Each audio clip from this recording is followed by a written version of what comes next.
Hi, my name is Peter. I'm a director. I've been directing V-Dog and Catwoman. I'm very happy to be with you on Vegas. I hope you will enjoy that.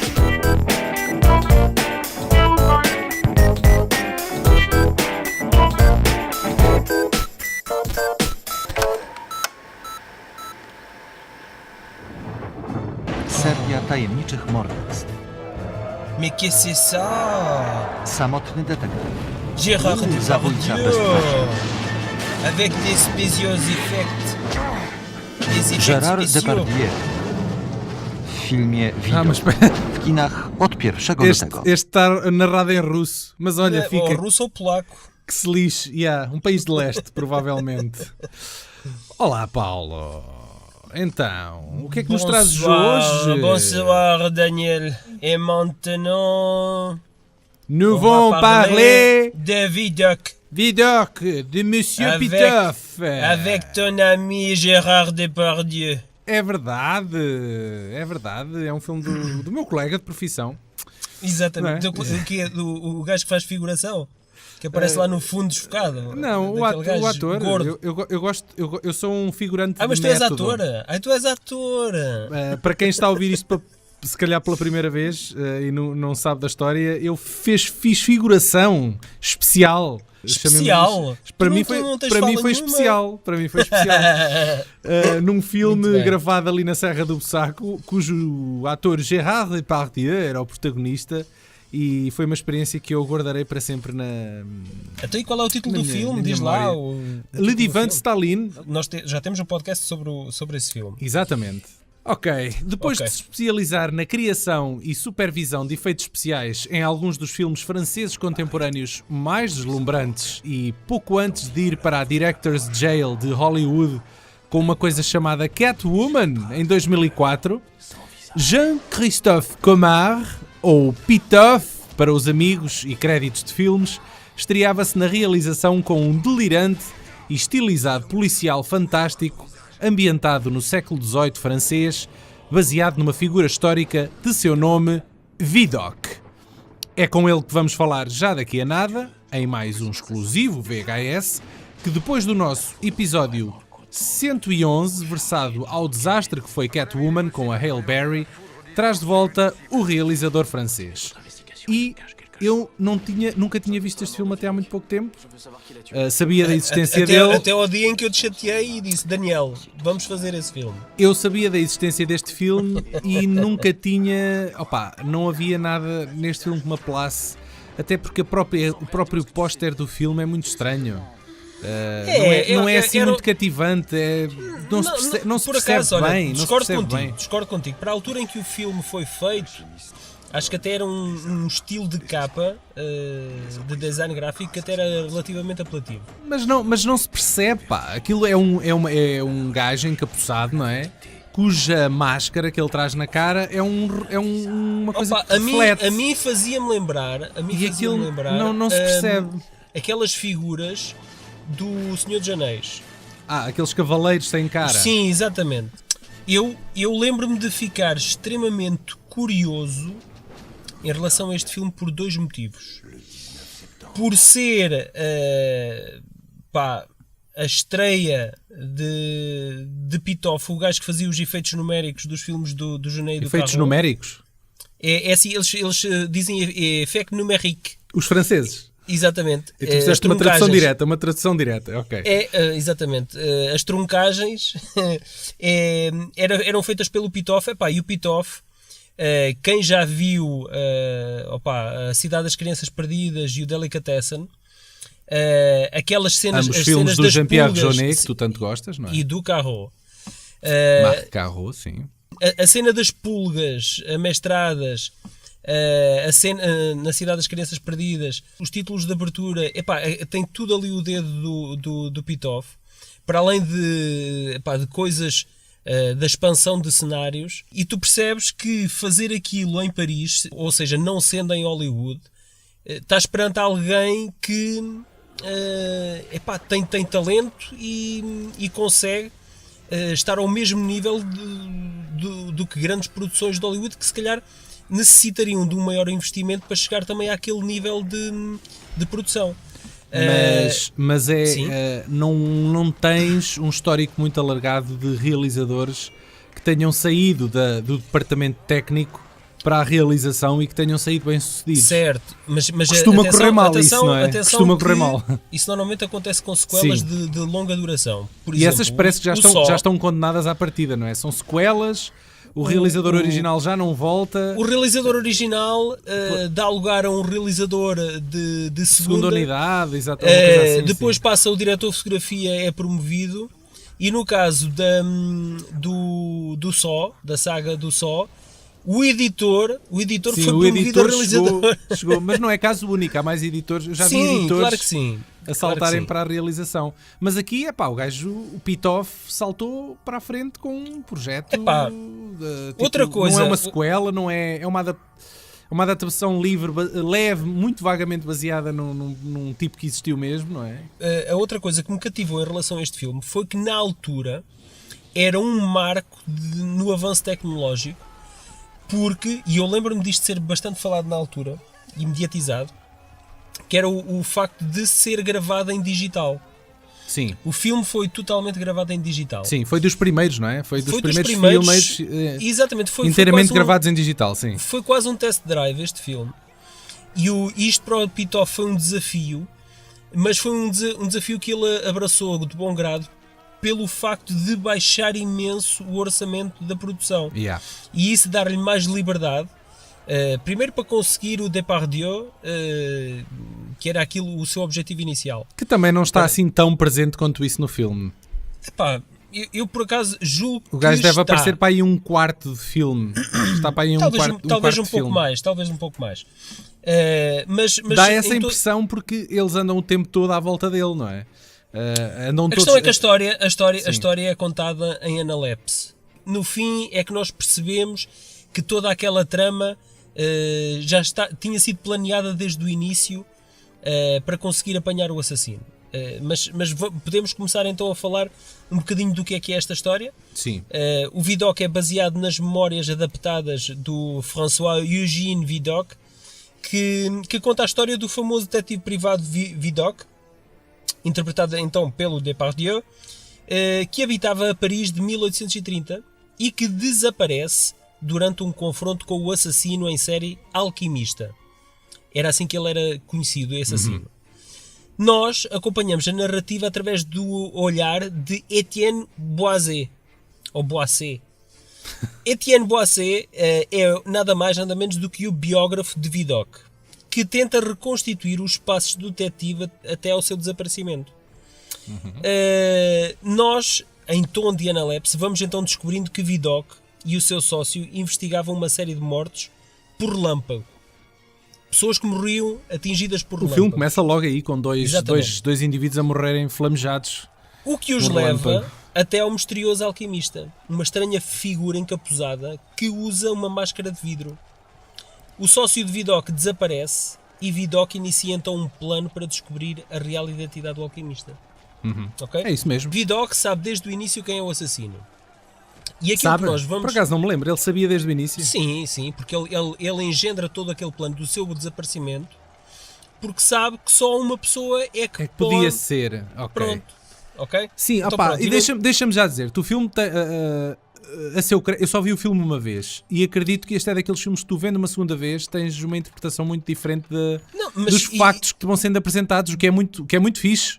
Deixa-me termos- dizer-te isto. sim. Eu nunca, depois de ver o filme, eu nunca imaginei que fosse aquela personagem Nem do eu, alquimista. nem eu, não, está muito bem jogado, está muito fixe.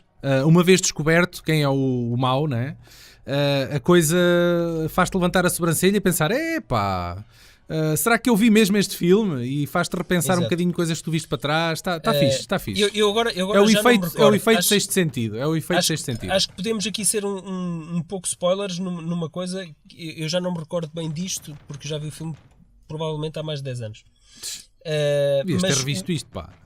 mas- Este mas para filme quê? merece A minha um par de memória- olhos.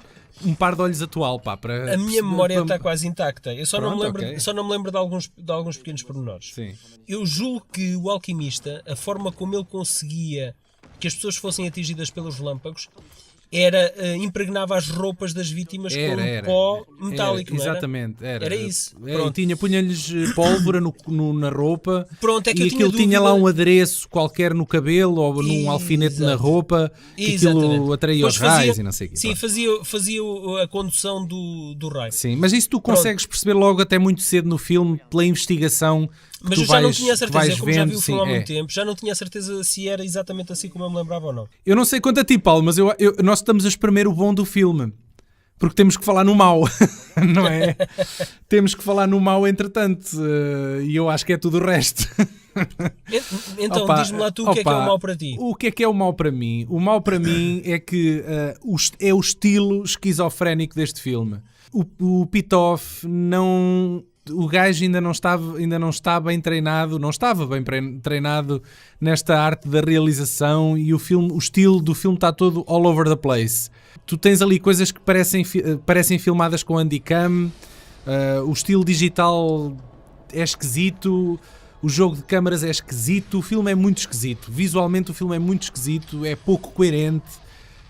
E isso joga contra o filme. Eu percebo que eles estavam ali a tentar qualquer coisa diferente, estavam a testar o cinema digital pela primeira vez e queriam poder usar e abusar as câmaras de forma muito excêntrica. Tu sentiste uma estranheza? O filme é... Eu compreendo o que tu estás a dizer. Aquilo é Jean-Pierre Jeunet, é ele a tentar ser Jean-Pierre Jeunet, percebes? Não, mas atenção. Mas não tão bem sucedido. O Marc Caro e o Jeunet contribuíram para a feitura deste filme. Sem dúvida. E tu, como nós já comentámos aqui no início do podcast, o Pitoff veio de trabalhar em filmes do Jeunet. Mas ele convidou-os a colaborarem com ele. Certo. E o Caro aceito isso. Fez o design de personagens, que é aquilo naquele era tão bom nos filmes em que ele colaborava com o Jeunet. Sim. E o Jeunet deu apoio na criação da estética do filme, precisamente. Sim. O filme tem coisas fabulosas, desde os cenários, por exemplo, o guarda-roupa. Cada vez que o filme nos coloca num cenário real, é impecável. Tu tens ali, em termos de departamento técnico e considerando o orçamento do filme, os gajos fizeram um trabalho impecável. O filme visualmente está muito bonito a nível de cenários e de guarda-roupa, de caracterização dos personagens, dos próprios personagens, mas depois, cada vez que te largam um personagem na rua, por exemplo, e tu és largado num cenário de croma, não é? Porque os fundos não existem, aqueles céus não existem. Depois aí o filme espalha só comprido, porque aquilo é muito, muito feio, nota-se perfeitamente que é artificial. Alguns cromas são horríveis. Eu concordo contigo em algumas coisas. E isso faz-me sempre fazer aquele... Ai, caraças, pá. Voltem para estúdio, rápido. Voltem para dentro de um cenário real. Que isto está muito feio aqui. Eu concordo que houve ali algum experimentalismo. Porque era um estilo novo de trabalhar o filme e a fotografia, usando um equipamento digital. A questão é que isso permitiu mais liberdade e ousadia também na abordagem estética. Foi rédea solta e não havia ali ninguém que dissesse ao Pitoff que se calhar aquilo não ia funcionar ou que aquilo era demasiado. Mas eu não acho que não funcione. Eu acho é que ser um filme de época, tu não estás habituado a um estilo quase videoclipado de abordagem a um filme de época. Não é uma coisa tu estejas habituado a ver, porque acho que não há assim grandes exemplos de que isso tenha acontecido alguma vez. Mesmo assim. Eu concordo contigo que o ritmo do filme, ao princípio, causa estranheza, mas não é pelo ritmo de edição, mas sim pelo ritmo dos 24 frames vídeo. Isso a mim fez-me alguma estranheza quando eu vi o filme pela primeira vez, porque nós estamos o nosso olhar treinado para o cinema e para os 25 frames em 35mm e tem um compasso e um ritmo ligeiramente diferente. E veres um filme em vídeo, mas com uma fotografia cuidada, mesmo assim causa estranheza, porque as pessoas andam a um ritmo ligeiramente mais acelerado, que é o ritmo da realidade, não é? Dá a ideia que o gajo passou umas câmaras lá para a mão de uns mancebos, exatamente, não é? E vão ali fazer uns planos assim de corte, umas coisas, façam ali umas cenas, não é? E uma depois coisa o gajo que me fez... salpicava essas cenas no filme e aquilo não funciona. Uma coisa que eu acho que isso era uma forma dele caracterizar as personagens, porque ele fazia uma coisa, era com uma grande angular, espetava as grandes angulares em cima das pessoas. É como o Peter Jackson.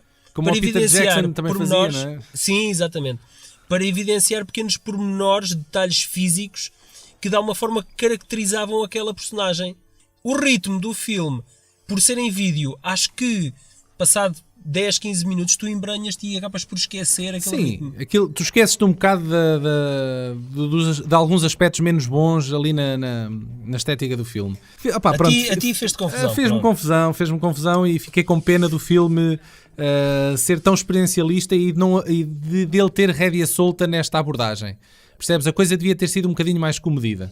Tens noção que a maioria dos atores que contracenam com o Depardieu, eu nem sei como é que ele ainda não está envolvido aí num escândalo sexual de Hollywood ou o gajo disse agora, o gajo veio agora dizer numa entrevista qualquer que já tinha, eu não estou a parafrasear, mas basicamente o Depardieu disse agora numa entrevista que já tinha tirado a pinta do Harvey Weinstein. Disse que já lhe tinha tirado a pinta e já sabia o que é que a casa gasta. Já se tinha visto ao espelho, basicamente. Pronto, não sei. Por acaso o Depardieu era um nome assim um bocado... Mas eu acho que a malta tem medo dele, não é? O pessoal deve ter medo dele, ainda por cima o gajo tem ligações ao Putin, não é? Pois não sei, mas eu acho que ele está lá esquecido aí em alguma lista. Olha, Muito uma curiosidade. Sabias que este filme foi vendido na Alemanha em Blu-ray em 3D? O filme foi pós-convertido em 3D e que eu tenha conhecimento só a Alemanha é que teve esta versão comercializada. Mas por acaso é engraçado tu dizer isso, porque na Alemanha normalmente as edições mais raras de alguns filmes são na Alemanha. É na Alemanha por acaso. Pois não sei. Não sei, mas é curioso isto terem-se dado ao trabalho de pós-converter um filme que nem é um filme algo obscuro, não é? O filme, sim, é verdade.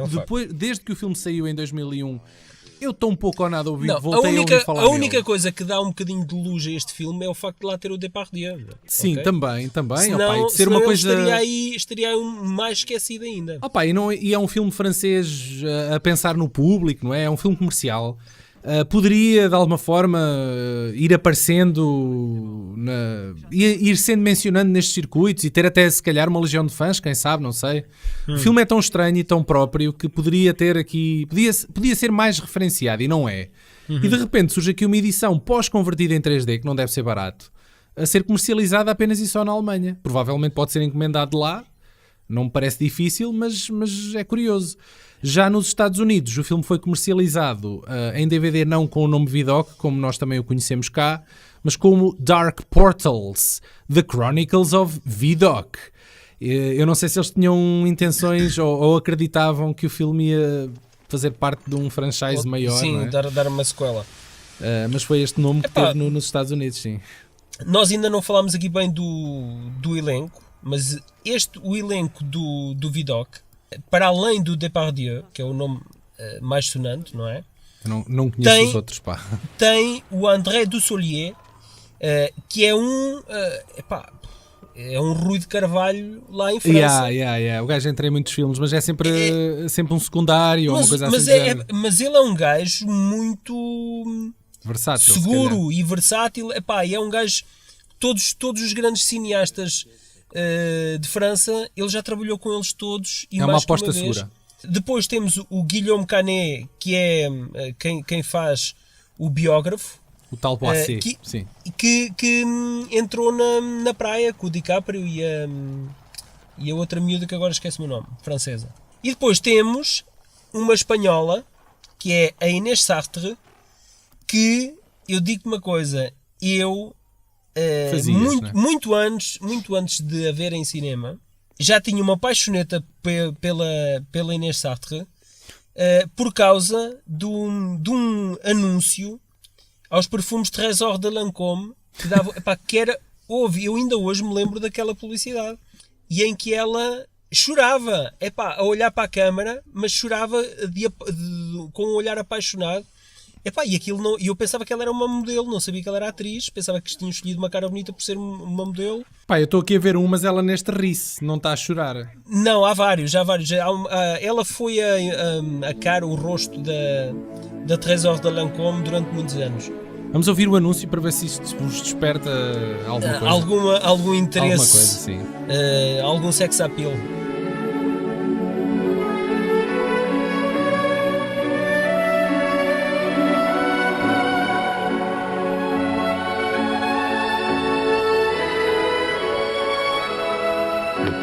ces instants précieux, trésor de Lancôme. Como supervisor de efeitos visuais em Astérix e Obélix contra César, La Cité des Enfants Perdus ou Jeanne d'Arc e realizador de segunda unidade em Alien Resurrection, Verdade. Pitof é claramente um homem com uma panca para o visual. E este Vidocq explorou precisamente a parte técnica da captação ao ser pioneiro na transição entre o analógico e o digital no cinema. Vamos falar nisso mesmo, no complicado processo de revolução digital. Lembrem-se que tínhamos acabado de entrar no novo milénio, não é? Quando o filme estreou. E, inevitavelmente, no empreendimento que é lidar com o imponente Gérard Depardieu em frente às câmaras. A seguir, não desliguem isto, porque vou-vos contar a história de Eugène François Vidocq, o detetive real que inspirou o filme, e como é que este homem, que começou por ser um pelintra das ruas de Paris, acaba na polícia e a revolucionar a investigação criminal em todo o mundo. Para já, Sr. Pitof está em linha?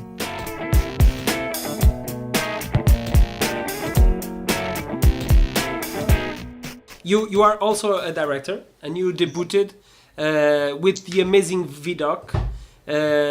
You also wrote the screenplay based on the memories of the real Vidocq, right? No. No? I didn't write it. I co-wrote it. You co-wrote it, yeah. But it was based on a true story, right? No. It's based on a true character. Okay. So Vidocq was reading. So Vidocq is the father of the modern police. He was very inventive. He was the guy who invented, the undercover. Before Vidocq, you had really the cops and the bad guys. And the cops were pretty much the army, and the bad guys were the bad guys. It's the origin of a private eye. Exactly. And also, so he was the first, because he was a con before being a policeman. Yeah, so and he was in jail. Exactly. So he knew the boss world. He knew boss worlds. Yeah. And so he was the first to do undercover and know the mobster and stuff like that. And so we based the story on his character. It's not the story is not real, of course, but the character was real. And when I was a kid, there was a TV series called Vidocq in the 60s. And the TV series was based on his memory, because Vidocq wrote his memories. And this is what based on memories. And also, Vidocq was a writer at the end of his life, and he was friend with all the writers at that time. And the character in Les Misérables, Yes. Jean Valjean, is based on Vidocq.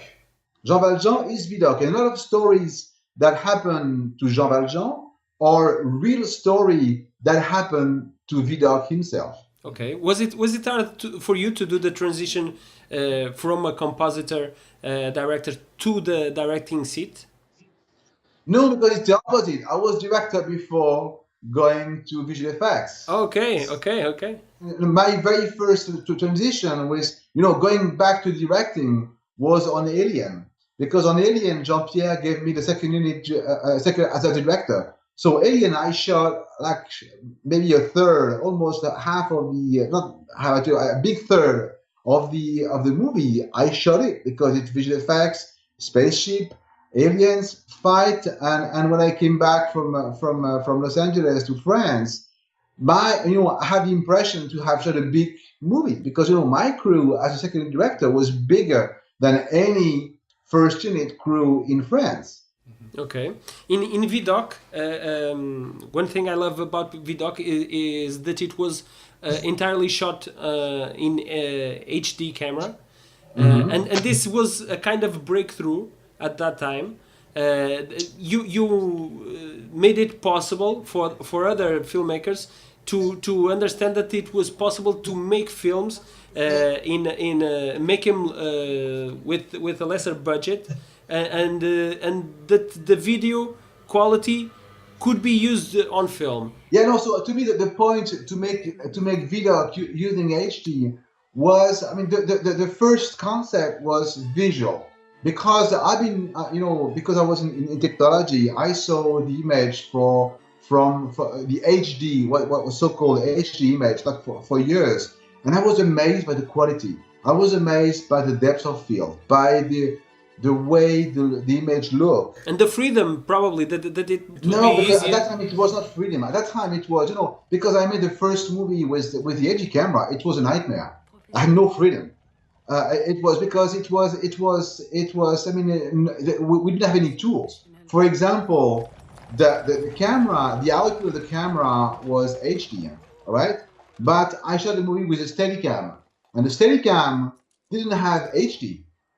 So, and we didn't, and because to first we didn't have like an adapter from HD to SD, so we couldn't deal with a Steadicam. So the only way to deal was to put a black and white camera to shoot the viewfinder of the HD camera essentially, Okay. and to fit the Steadicam. So Okay. no, it was not easy. I imagine. Yeah. So no. So what drive me? It was really the quality of the image, and because Vidocq was a period piece, and I didn't want to make the movie look like any other period piece we've seen before. To me, No, and I think you accomplished that.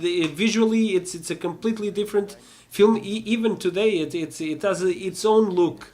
yeah. So I wanted to make more like a sci-fi movie in the past. That was the whole point of Vidocq, to make it more look like not a video game, but something from a different age. So and I picked the camera, the HD camera, because it would give me this image, the lens.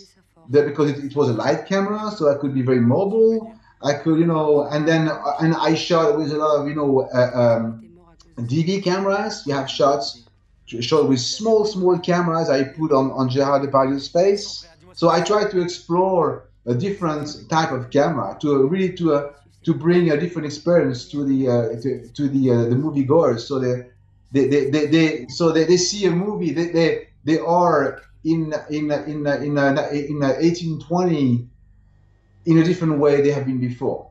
You have such an amazing cast on Vidocq, all of them. But Gérard Depardieu, he gives a great performance. How was it to work with this great actor? First, I was scared, like hell. He has a temper. Yeah, he's Gérard Depardieu, and I've been working with him on Asterix versus Caesar, and I was afraid of him because he's the nicest man, but he's such a rah. So I thought that he will kill me the first day. I was really scared, and before the first day of shooting, so he knew me. So and so I've met him like a few times for the movie. I mean, the first time I met Gérard is the first day we sent him the scripts. So we sent him the scripts, and at that time I did like a book with illustration, like a mood book to really understand. So people will understand what the movie will look like. And then we went to see Gérard. Gérard read the script and saw the book. And he was the one selling me the movie. Okay. He was the one saying, yes, I want to make this movie because blah, blah, blah, the first ever shot in digital, and the character, Vidocq, blah, blah, blah. I love Balzac. I love, all these, these guys, and the Gérard has an amazing culture. And so I want to make this movie. I said, okay, sure. I want you to be in it, so... Yeah, so that's fine. So, and Gérard, I saw Gérard a few times before shooting, and I was, I think 2 times. Just one to say hello, blah blah, and he was very busy at that time, and then the second time it was just to try the costumes and make sure that everything was fitting. And then I wanted to have, and I said, Gérard, can we talk a little bit? Can we talk about the character and stuff? So I was expecting to spend at least half an hour so we can talk about the character. And Gérard told me, no, don't worry. I know Vidocq. He's a lion. That's it. Vidocq is a lion. Okay. Okay. And then, okay, so I said, okay, wow, I'm in trouble. You're not gonna direct your movie. I'm in trouble. Wow, he's a lion. What am I? And then the first day of shooting, so I wanted to have the first day of shooting to have a light day. I mean, to have a time to set up the crew, everything. And the first day we shot in the Pantheon. Pantheon is like the Invalid, but it's not the Invalid. It's the same type of monument, but we had this one for the dome and blah blah. And so we had to shoot under the dome. And in order to get to the dome, it was like 350 steps. And no elevators, nothing. You had to carry him. Yeah, and then, so it was, it was 7 in the morning, the crew was here, and we had some lift for the equipment. Yeah. But people have to walk. And Gerard arrived, and he looked at the lift, and he said, could you take me to the lift? And the gaffer said, no, Gerard, I'm sorry, you have to walk the steps. And then I said, oh my God. I mean, there's two options. Either he wants to go or he doesn't want. If he doesn't want to go, I'm screwed. And, I'm screwed. Okay, option 2. If he wants to go all the way. So when he's up, I'm going to have two options. Either he hates me or he's fine. If he hates me, I will be in trouble for the whole time period. And then, so Gerard took his time. And then he went up the 350 steps, and he was like smiley at the end. And then, okay, what do we do? And then I had different cameras to test and blah, blah, blah. And he had fun doing this day. Okay. And it was fun. And then the second day we shot at the Invalid. And same thing, we were on the roof and everything. It was same situation. But on that day, Gerard was not on the schedule. It was so I had like a stunt double to do stuff, but Gerard was not involved in that day. Okay. And in French, we do like what we call French hours. So we have a crew call at 10 o'clock. At 11 we have lunch, and then noon we start shooting. Okay. And then, so after lunch, I passed by his what was supposed to be a Gerard track, and I saw Gerard, and I just say to come to stay in his trailer and say, hi Gerard, how are you and stuff, but you're not on the schedule today. And Gerard, yes I know, but I have nothing to do. I just have to, my daughter will be out of school at 5 o'clock, and if you need me, I'm here. And I said, yeah, but we same deal as yesterday, we have to go under the roof in the Invalid. Yeah, fine, I'm fine. I said, okay, yeah. And then please give Gerard his suit and stuff, and then Gerard climbed the steps, and I was planning to do like white shot and stuff, and I said, oh, well, I'm here, use me. Every day was an adventure, I imagine. Yeah, and then from that day I was like, huh. And then Gerard, was and he's the nicest man ever, but sometimes he has a temper. But he was the nicest guy in the world for the whole shooting, and he was very helpful with everyone, having fun, and it was an incredible experience. And since then, I'm still in touch with Gerard, and he's an incredible man. Okay. Big heart. E pronto, foi a conversa com o grande simpático Pitof, muito simpático. Pois é, ele é um gajo extremamente afável, não é? E dava vontade de estar ali a picar-lhe os miolos ainda durante mais tempo. Mas ele havemos de o voltar a fazer. Exatamente, porque havemos de o chatear mais vezes. Sim, a conversa estendeu-se para coisas como Alien Resurrection ou A Cidade das Crianças Perdidas, que é um filme que o Paulo adora, não é? Um filme francês, de Jean-Pierre Jeunet. Nos meus anos iniciais da descoberta do cinema, além do cinema de Hollywood, eu tinha algum ressentimento em relação à língua francesa. Não sei porquê, arranhava muito, não me soava bem, até ter descoberto o cinema do Luc Besson e do Jeunet e do Caro. Mudou a tua vida para sempre. Completamente. Quando eu vi o Delicatessen e depois A Cidade das Crianças Perdidas e o Le Grand Bleu, pá, foram filmes que fizeram-me mudar completamente a opinião em relação à língua, porque as histórias eram tão boas e tão diferentes e tão originais que tudo o resto acabava por ser super... Era diferente. Exatamente. Ok, então vá, pá, eu queria dar aqui uma aulinha de história, pá, porque eu Então sei vá. Eu sei que tu já conhecias o Vidocq, mas a história de vida do homem é muito interessante, pá, e eu quero partilhá-la com vocês. Força aí. Então, Eugène Vidocq aparece na história como um criminoso enquanto jovem e o pai da investigação criminal na vida adulta. Como é que se passa de um gatuno fraudulento a um ativo combatente do crime em modo CSI do século XVIII? Fazes ideia? Eu vou explicar, não é? Não, mas não é totalmente inédito. Opa, o gajo do Catch Me If You Can,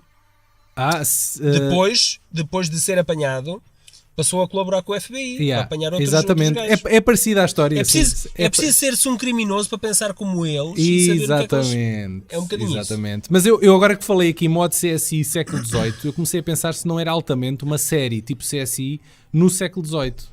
Mas pronto, adiante. Fica aqui o pitch, Pode ser um não é? spin-off. Fica aqui o pitch.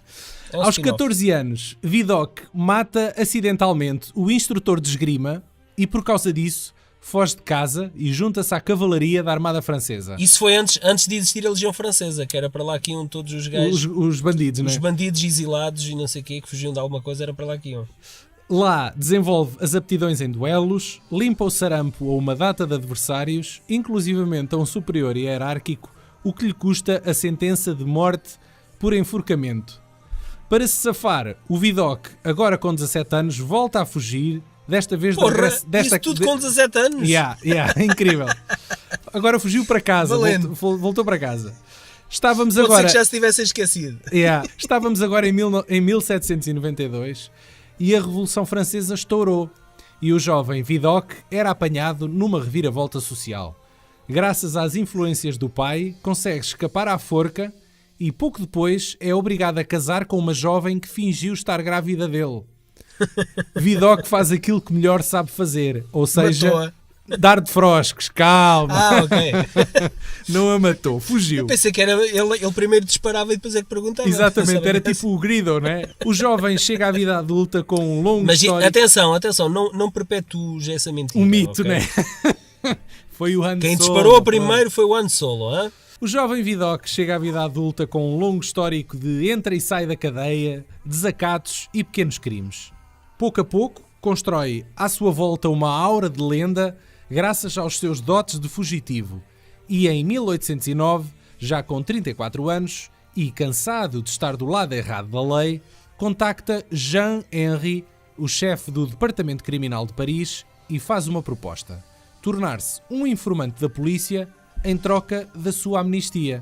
E consegue. Vidocq propõe a criação de uma unidade de detetives a fim de acompanhar criminosos e suspeitos à paisana. A sua proposta é ainda mais específica: contratar apenas antigos criminosos para o trabalho, pois, segundo ele, teriam o estofo certo para este trabalho e a chamada inteligência de rua, o street smart, não é? Uhum. Policiamento à paisana, balística, registro criminal... O Suicide Squad da altura. E impressões digitais são algumas das técnicas que hoje são comuns, mas que muito devem ao nosso anti-herói parisiense. Em 1920, os números de crime em Paris caem 40% e muito se deve aos esforços de Vidocq. Sherlock Holmes, Les Misérables, Poirot e outras obras de autores como Edgar Allan Poe e Charles Dickens vieram buscar inspiração ao carismático detetive francês. Em Filadélfia, por exemplo, existe um grupo privado de detetives e outros peritos que se juntam habitualmente para ajudar a resolver casos de polícia. O seu nome? Vidocq Society. Vidocq morreu em maio de 1857, aos 81 anos, e neste momento está a ser rodado um biopic realizado por Jean-François Richet com Vincent Cassel no papel de Vidocq, chamado L'Empereur de Paris, a estrear no próximo ano. Sabias Muito disto? bem. Não sabia disso, mas acho que é um bom filme. Pelo menos tem pano para mangas para dar um bom filme. É uma série, pá. Se o gajo era assim tão fixe, não é? Mas é uma série ou é um filme? É um filme, mas eu estou a dizer se não seria interessante uma série do Vidocq. Que eu acho que já existiu. Já existiu uma. Há muito tempo. Mas pronto. o Cassel, eu consigo imaginar o Cassel como um pelintra desde o Lion, do Mateo Kassovitz. Opa, sim, uma outra referência, é uma outra referência clássica do cinema francês. Vi esse filme numa aula de francês também. Et on va, au revoir, Au revoir, mes amis. Até à bientôt, à bientôt, podcast. até une prochaine fois. Et La Vie, ou la série La Vie, La Vie, que está no Netflix, não é? E assim, au revoir. Não só está no Netflix, como está em HD restaurado, remasterizado. Olha, fantástico. Está incrível. Eu, por acaso, eu tenho isso em VHS RIP algures. VHS, devia ser os fascículos da Planeta Agostini. Da Planeta Agostini, provavelmente. Mas tu és daquele que conhece o La Vie, ou Era Uma Vez a Vida, dobrado em português ou em francês? Não, em francês. Porque eu conheço em francês. Eu sou do tempo em que aquilo dava em francês legendado na televisão. O Era Uma Vez o Homem, o Era Uma Vez o Espaço, Era Uma Vez a Vida. Esses eu já não acompanhei, mas era bué hardcore fã do Era Uma Vez a Vida. Lá em cima. Isso era do Era Uma Vez o Homem. Planícies sem fim. Então olha, vá, continua aí, o podcast termina contigo a cantar o resto. Eu não sei a música, o Paulo Carvalho é que sabe. Não é o Paulo Carvalho, isso é um erro comum. Mas então vá, não não era o Paulo Carvalho? Não era o Paulo Carvalho. Então? Esse é um mito urbano, mas não é o Paulo Carvalho. A informação que eu tenho é que é um cantor português que é o Pedro Malagueta, não é o Paulo Carvalho. E com isto terminamos o podcast. Até à próxima, tchau.